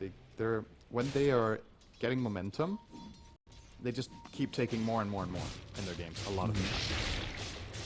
See if this can also be successful, or if Shopify are a little bit more ready in formation here. Find Tomato, that would be a big catch. He just blinked forward. He just blinked forward, Sint. He just blinked forward. Oh no, this is the worst case scenario. Tomato, he needs some help. Are the allies gonna get here in time? The creep wave will. And now the team is here. Defensive matrix thrown back in. Analog, he's the one that's now in trouble. Can't walk to the left because right there's a Wheel of Wonder, but to the right is all of Rebellion. As he goes down, KJ will also find himself tumbling. And before this all kicked off, somehow they lost Schofield in the mid lane. And they do not get the PA. The jump seems so good, right in front of an Observer Ward, but PA is good. She's just going right back to farming. I love how we've cast this game for 17 minutes, and I think 3 times now we've said somehow someone died somewhere. It's just so crazy and unpredictable and wild how this is all going down. But, you know, it's entertaining. There's a lot of kills, there's a lot of blood being shed, and that time around, the guy on camera, Tomato, did manage to survive and get a lot out of it. Yeah. He's now number 2 on the net worth, closing in on the Morphling. Oh, he's rushing Manta. Okay. I mean, he's against Slight Chains and Corrosive Haze, so definitely is a good item, without question. There's a case to be made for a fast BKB as well, I think, and then Satanic for the Haze, but he wants no BKB at all, it looks like. He wants to go Manta into Satanic. I can't say I love BKB-less PA this game. But yeah, maybe Defense Matrix will make a difference. Maybe the Ghost Ship makes him confident that he doesn't need to get the ultimate defensive item for the game. Right now, they are trying to close him down, but the pings went out. They have some observer walls. They scouted this movement. It was not a smoke gang. There is a smoke gang from Rebellion, though. They turned this around. Wheel of Wonder going forward. They want the Tusk. They get him. Whisper, can you run away from this one? Blood Grenade and the X marks the spot will make sure that he cannot escape from this one. Essence Ring, all you want, brother. Your death is all but guaranteed. The Tame the Beast gets thrown out and he dies. Yuma actually going in. So does Schofield, revealing the Blink Dagger with the Avalanche. Unfortunately, so far there's not enough damage. Yuma decides he's gonna get out. Schofield, well, this was your gank, brother. You must deal with the consequences. 3 heroes fall. The path to Roshan lies open. Shopify Rebellion. Man, what a response to a supposed gank. You turn it into your own gank into a Roche. That's a great sequence of events. I mean, that could not have gone any better for them. I'm very surprised that Heroic chose to re-engage in the 3v5. Maybe they weren't aware of the Crimson Guard or whatever, but they weren't even remotely close to killing a hero when they went in again with Schofield and Analog there. And now Yuma trying to perhaps be Superman here. We'll see. Analog is here too, on the far side, drinking buddies to bail him out. Yuma goes in, Yuma's inside, but Yamato gets it. Timato will therefore also kill Yuma. Tried his best. Yopaj now on the high ground, seeing these two supports, and they look like free eats, baby. King Jungles, you are gonna be the appetizer, my friend. Can we find an entree? No. Schofield got out, so does the Slaughter. But nonetheless, Storm Spirit, him and his team, very well fed in this phase of the game. And this is just another situation where Shopify get more than they bargained for, right? They don't only get the Roche, they also get 2 kills, and one of them was Yuma, who was 5-0 on the Morph. That kill streak gets ended by the PA. So Timato gets the Roche kill, an additional 600 gold for killing the Morph. He's now going to get a tier 1 tower because the Morph is dead. Heroic really lost a lot of ground in the last 2 minutes here. And most of it was to their own hand, really. It is actually wild to think about. And got some good counterplays, and this is big now. They're going to get some major items. Here comes the Ringmaster with the Atos. Tinker is close to Solar Crest. The Kunkka, obviously, with the completed Crimson Guard, will now be going for a Lotus Orb, which is also really nice against Slaughter and Ember. Similar logic to why PA wants the Manta. This game is going to start getting really difficult for Heroic if they are going to struggle to find and isolate kills. Radiant's bottom tower is under attack. Gonna start pressuring the tier 1 tower for Rebellion. Try to open up some space on the map. Schofield is nearby in the wave, but let's see if he wants to poke out and try and deal with the Siege Dragon. If he does, he probably dies, so he needs to be very careful here.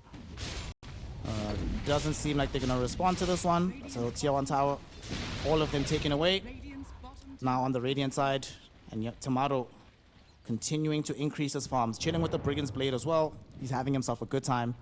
And how far is Analog from having the Radiance? Still fairly far away, a full 2,000 gold before the Ember has it. Yeah, and with this build, he is very vulnerable to stuff like this. Got Atos. Oh my goodness. Atos, there's no BKB, there's no Yules, there's no nothing. He gets caught like that, he will just die every single time. Yeah, this is quite worrisome that he went for this build. I do not agree with Radiance this game at all. I think it's way too optimistic and too greedy. And unfortunately for him, he bought the Talisman of Evasion first, so he feels committed, and he will complete it now. But he is so vulnerable with this item build. If he went for, like you said, a BKB potentially, or Sanjin Yasha that we've seen Embers go for as of late, then feel a lot safer around the map. But like this, you get caught by a storm, you get caught by Ringmaster, you get dead. And that's going to remain the case for the next 5 to 10 minutes. It's just a very long time in a game like this. So Shopify in a commanding position now. Just need to not drop the ball. This is one of those games that you watch and you feel like you should win this 8 or 9 out of 10 times if you keep it together and you play as a team. Do have the Basher complete for the PA. It's flying out to her right now. Is anybody near BKB on the Radiant side? Heroic do have the Slaughter not that far away, and he's getting jumped on though. They want to increase that distance. Fortunately, he did find the Crush as the Zip came in. He will live. Hellscream. He actually might have lived anyway. Hellscream didn't have Wheel of Wonder available. Well, we'll have it now. Radiant See if Shopify want to smoke and take advantage of their Aegis, as well as the Storm Arcane Rune fading in half of its duration. But well, maybe they could find Yuma here if Hellscream sticks around. Oh, he's just going to walk straight into the creep wave and push it out. Never mind. They obviously don't know Morph is up here, but perhaps they could deduce it from considering where Tomato is farming and the overall vision they have down the mid, as well as their own jungle. But alas, they will just continue farming, and I don't mind this. I genuinely think this is a completely winning strategy for Shopify here. Just get all your heroes fat. Take advantage of Tinker being able to farm these 2 camps on the right every minute. He can farm the 2 camps close to a mid-tier 2 tower as well if he wants. Leave the Ancients to Tomato. They all get nice and beefed up. Scam is going for the exact build I thought he would, so I'm happy to see that. The Locket pressed into Greaves. It's going to make their lineup so much tankier. And it's amazing for PA to be given a crest. Some crest, bonus armor, more evasion, gotta love it. That said, PA is actually rushing towards KJ middle. The creep wave, though, will allow him to use Drinking Buddies to keep himself alive. But he'll take this opportunity to put some pressure on the tier 2. Still have 10 seconds left on this Aegis. Tomato does not mind dying, especially since Pakaz is here as well. Lotus Orb, Crimson Guard, all the good stuff. You see Yopaj, he sees Schofield. Well, it's the classic. We've seen this happen with poor Schofield before. In the previous game, Yopaj was doing this to him all the time. So it's no surprise to see him reprise that role. But Slaughter, he's one that they cannot afford to have caught out. The Wheel of Wonder bursts in his face. Lots of damage out towards him. Whisper cannot get away. Does not have his BKB finished. So he will die, and that BKB gets delayed even further.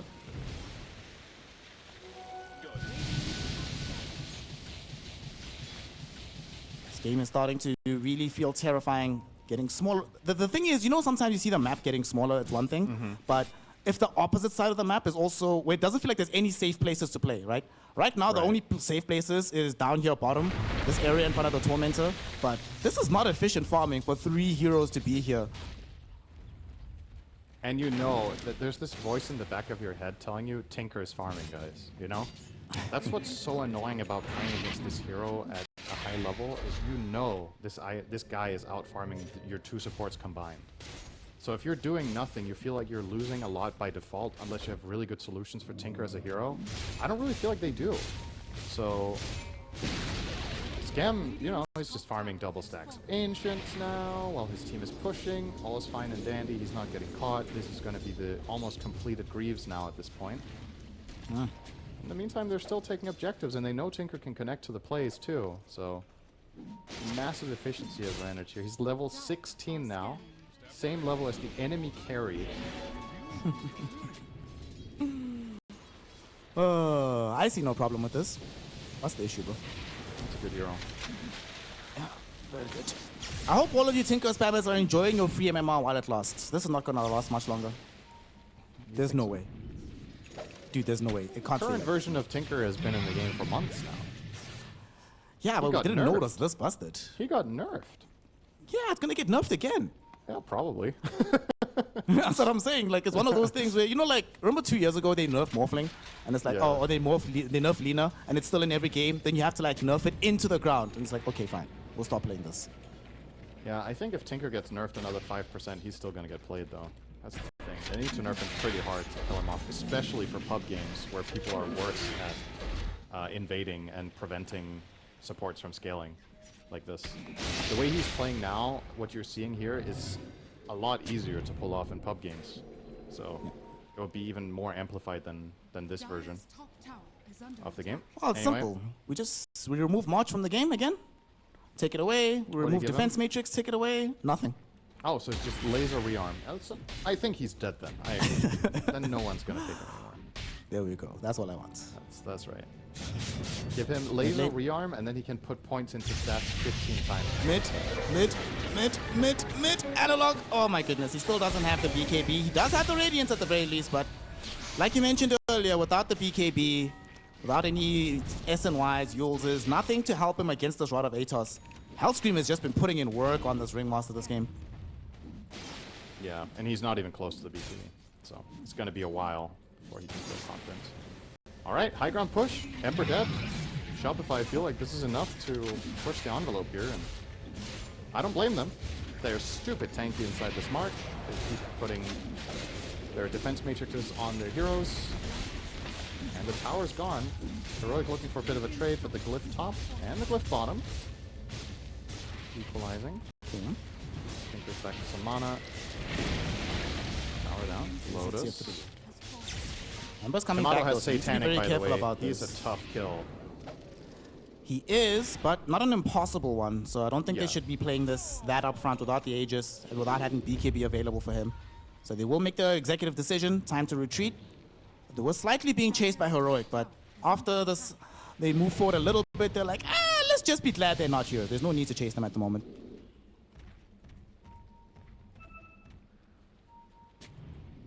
They're all going to move into the triangle, though. Shopify Rebellion, they're smoked. They see Analog. They got the vision, but this time around, he dodged the Rod of Atos with the Sleight of Fist. Nicely done. He has...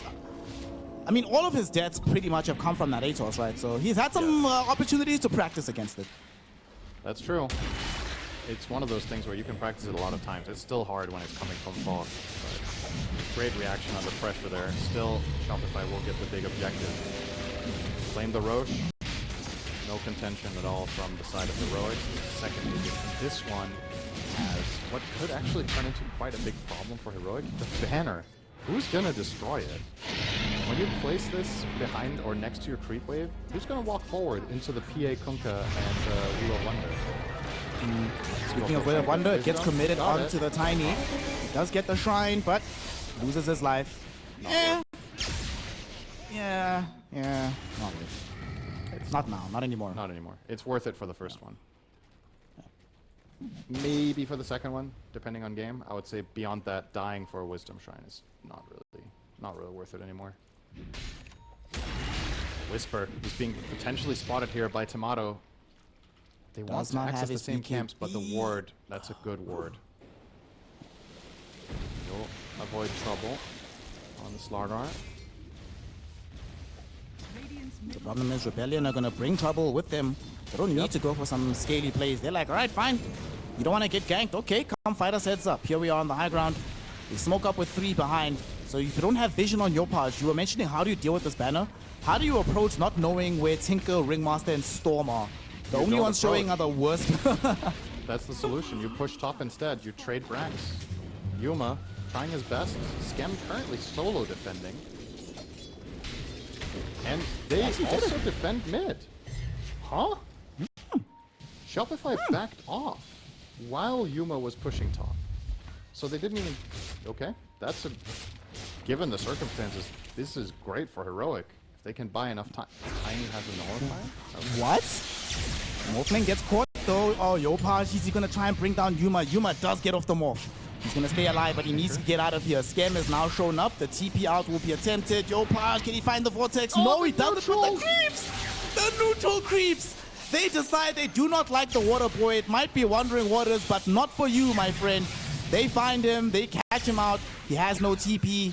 He's morphing for all he has, but he knows that he is gonna die here. It brings in KJ though. Maybe they turn onto Yopaj. Yopaj has expended a lot of mana for this one. There will be Wheel of Wonder after the snowball. Wave from away by Yuma. He's somehow still going, but not forever. Because make sure that they have the X and they have the damage. KJ at least is able to TP out, but man, oh man, the creeps, the map itself has turned against Heroic. My god, the fact that only Morph dies there is actually unbelievable to me. How did KJ get out of this mess? Oh my goodness. Oh, Schofield. Maybe he gets out. No. The torrent doesn't connect. Oh no, 3 seconds until he has Avalanche, he's dead. Unfortunate. Oh, he's desperately trying to push waves to buy time for Yuma here, and he did kill the wave, so the mid wave will take a little bit extra to connect, and that should be the respawn of Morph at the very least, but again, the map is shrinking. All the waves being pushed in here. Tinker can take care of bottom on his own, and now he's level 18, which is a huge change for this guy. Faster rearm, he can TP on heroes, this makes it so much easier to connect to the fights. Now, they're knocking on the front door again. Ages for 1 minute and 45 seconds, and this time, Yuma can't pull the play that he just did, because there's no wave. Now you have to defend and take the fight head on. On the bright side, they did break a record on the Tiny. Second fastest nullifier on that hero all time. So, yeah. Good job. That's good, I guess. Now it's about the fight. How do you initiate? You have your BKBs. Get the Searing Chains out onto Analog, or they force more style from Yamato. But they're not leaving just yet. They still have 90 seconds with an Aegis. They want at least 2 lanes here. How do you defend against this? Slaughter had his blink forward cancelled. Let's see now. Toss. Going to be a toss back. They find Tomato. X back though saves him, and now it's going to be the zip from Yopaj going to the back edge. Snowball will buy time for now for Yuma and KJ, but KJ, his time will unfortunately come to an end. As he dies, they throw forth the Wheel of Wonder, but the counter engagement from the Slaughter with him and the Avalanche, it looks so good, but where's the damage? Finally it comes out now as they are able to bring down the Tinker with the waveform forward. Yuma gets the kill onto the PA as well. That's only life number 1. She will return, but she has far less support behind her. Yopaj can't really do too much about this. He's going to be forced to zip himself away. Scam can do nothing about it as he just dies. Yuma with the triple kill. Heroic with the high ground hold. And for the first time in a long, long time, they win decisively a team fight. That was just two back-to-back great snowball saves to turn everything around, and I have to question Shopify's choice to focus fire the Morphling as hard as they do. He is being protected and saved by the teammates at all turns. Probably better to just take the easy picks first instead of going for the big boy in the Morph. It's not like he's insta-killing your team anyway, but big credit to Heroic for identifying exactly how they need to structure that. They're playing around Yuma beautifully, they're getting all their stun setups and the snowball saves, and that... It doesn't turn the game on its head, but it brings them back in a fighting position where things definitely seem not insurmountable anymore. The dieback on Tinker as well is no joke. Could have potentially made his way toward a big item now. Now he's completely broke. Starting to work on his Shivas. And Analog now has the BKB. So Ember gets freedom, BKB on Morph as well. Uh-oh, Shopify looking at that graph. I'm getting a distinct sense of deja vu from game one because we had similar circumstances. One team pushing on the high ground, almost can't lose. You lose one fight, all of a sudden 2 towers are gone on the other side of the map. Yeah. Very exciting. I love to see it. And it, you know, this begs the question, why the hell doesn't Tomato have a BKB? Like, I get where he's coming from with the Manta logic and everything, but you saw in that fight, he couldn't play his hero, you know? Like, these 9 seconds right now are worth gold in fights. He can kill targets if he gets to attack, but he's being chain stunned, he's being kited.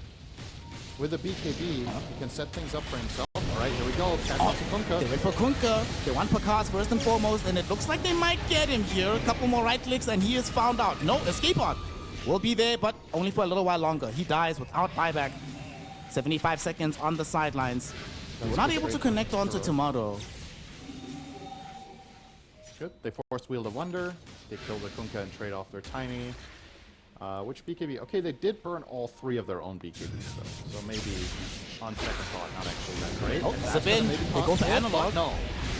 Nice snowball yet again to save them in the meantime, but there's no Wheel of Wonder to easily turn this one around. Analog still very healthy here. Tomato, him and Yuma going 1 versus 1. They're fighting in the middle of all these spells. Schofield threw a nullifier out onto this PA. They have the damage. There's the avalanche toss. They got him. He is down. Knocks nullifier onto Scam, and he is gone again as well. KJ found the snowball shards to ensure that Hellscream cannot escape this fray either. So he will fall, making it a 4-0. And well, the last time it was a decent trade for Heroic. This time around, they don't need to trade. They just take your whole arm off, and they're gonna come and try to put pressure on your base as well. I mean, they might just be able to get Megas or just end here. They've got 40 seconds. Storm is going to play Desperation mode, trying to kill waves. Morph pushes really, really fast, and he's going to get to work right away. Here we go. Solar Crest on him. That's the tower. Are they going to try to finish? No. They'll settle for the lanes, but this is at least mid and top. Oh, Xma! Long. Okay, well, he did pull it back, but made him sweat there, Pakaz. Damn. All right. Pakaz just saying, hey, Ben, remember who's keeping you alive, you know? You're relying on me, not the other way around. But they still do claim the 2 lanes. Not really much they can do about this. Still 15 seconds before Tomato returns. And the most surprising thing for me, I thought after that last death, that, you know what happens with carries all the time. You die a couple times, you don't feel like you need BKB, but then there's that one death that you're like, yeah, okay, BKB time. And he still hasn't decided to queue into it, so I don't know if an Abyssal Blade will help him more than a BKB for the next engagement. Okay, from my perspective, watching these fights in the game overall unfold, he has Lotus Orb on Kunkka against the Slardar amp, as well as the chains from Ember. He has status resistance from the defense matrix, and he's getting the Solar Crest put on him. If he has the ability to just attack heroes consistently throughout the fight, he is not going to die, and I just don't think this Manta was necessary in this game. And that slot could have been a BKB, which is also cheaper, so he could have maybe also had his Abyssal too. There hasn't been a single moment in this game where Manta was better than the BKB would have been. So I just don't think it was the right choice for this particular game, and it's costing them massively now. I'm okay. If this game goes another 10 or 15 minutes, I'm very curious what he does after this, because I think it's going to be very telling about his read on the game. If he thinks, all right, I had to have the BKB, I should have sold my Mantra. Let's see if they get there. This is the big moment. Approaching Heroic. Smoked up.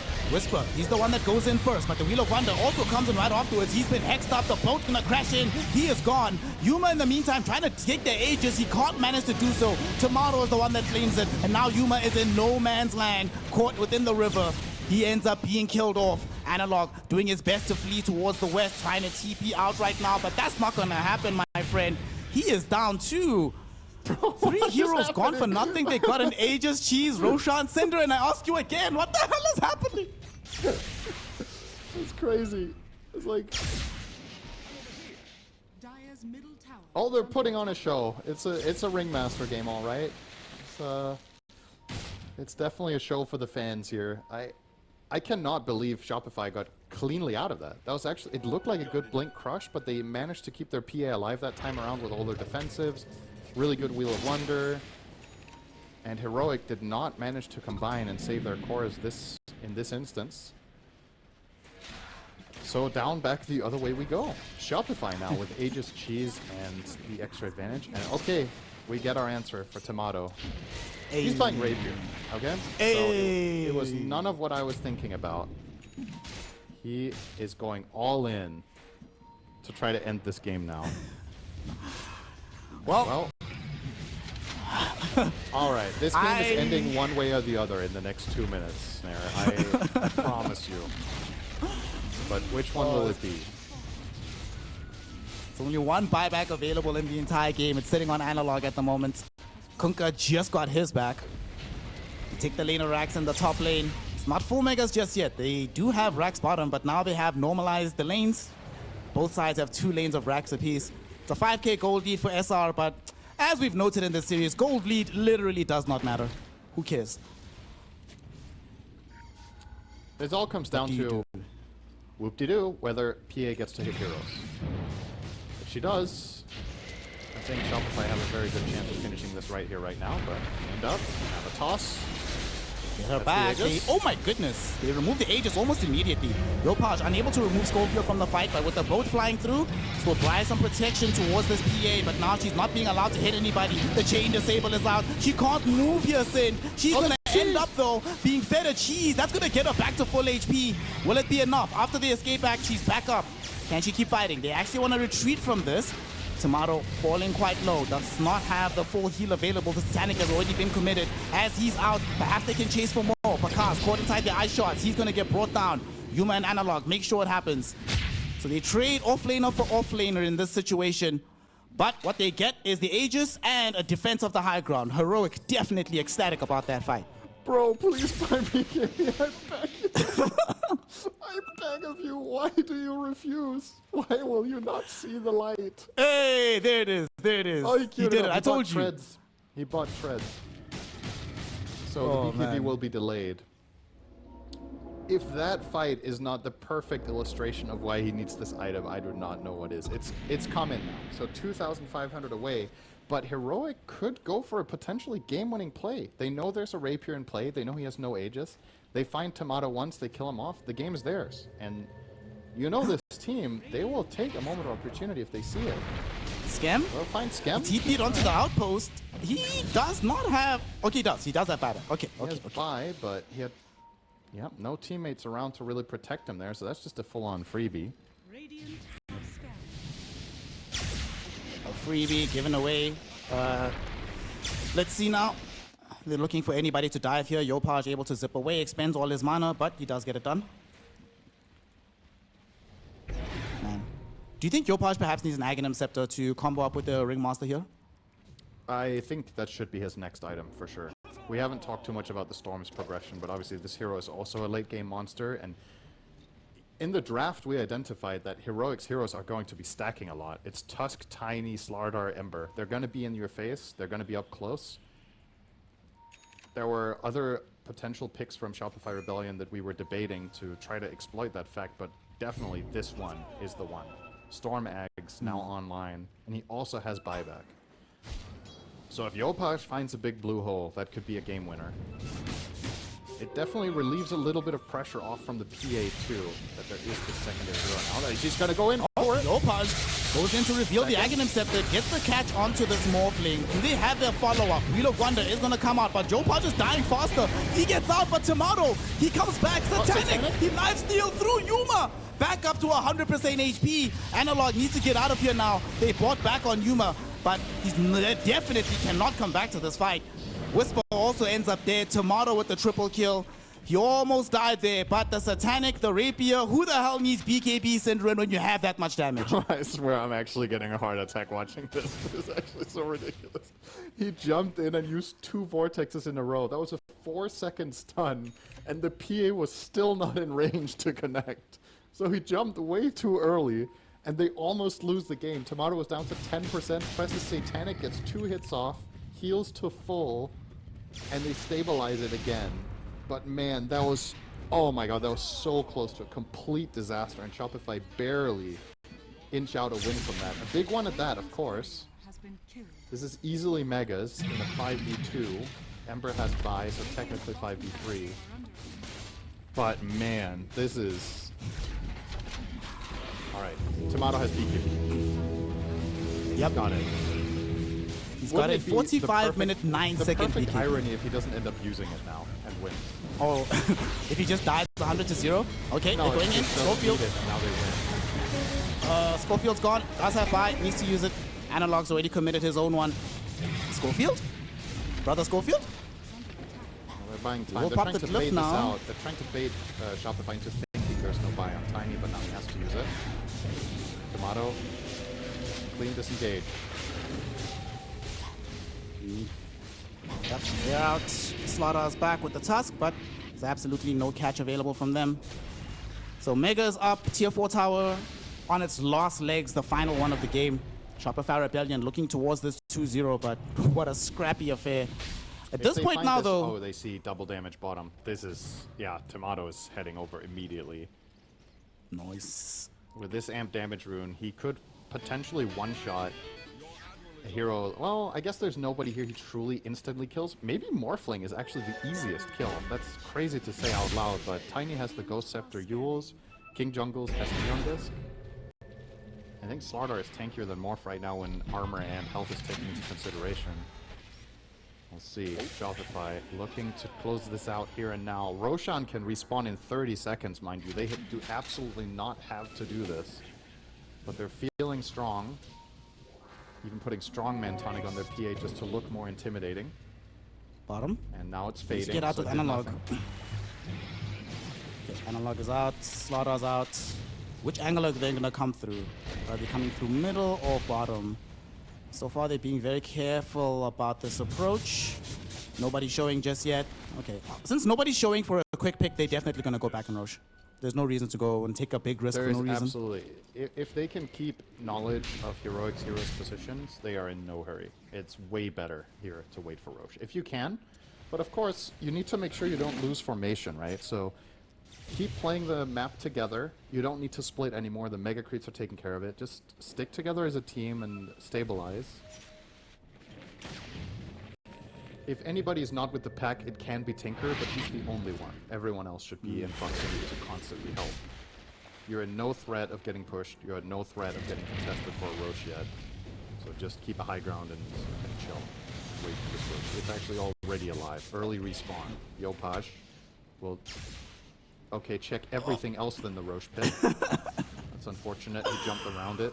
Oh, that's so funny. He was literally like 100 units to the right of where he needed for the vision. That's so They funny. still don't know Roche is up as a result. Now Tomato is... Alright, he's checking it. There we go. It's up, boys.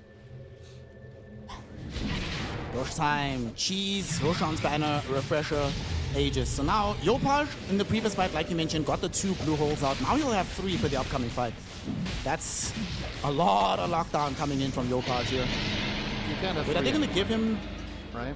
Oh yeah, you can't. Yeah, you can't. Yeah, you so I can't. think they should They give the change it. refresher to someone else. I would like to see it on Kunkka here. Just do double Ghost Ship, double Shiva. Probably better. He does have it in his backpack currently. I think as you approach the base, swap this in for phase boots. Just be a brick wall in front, casting all of your stuff twice.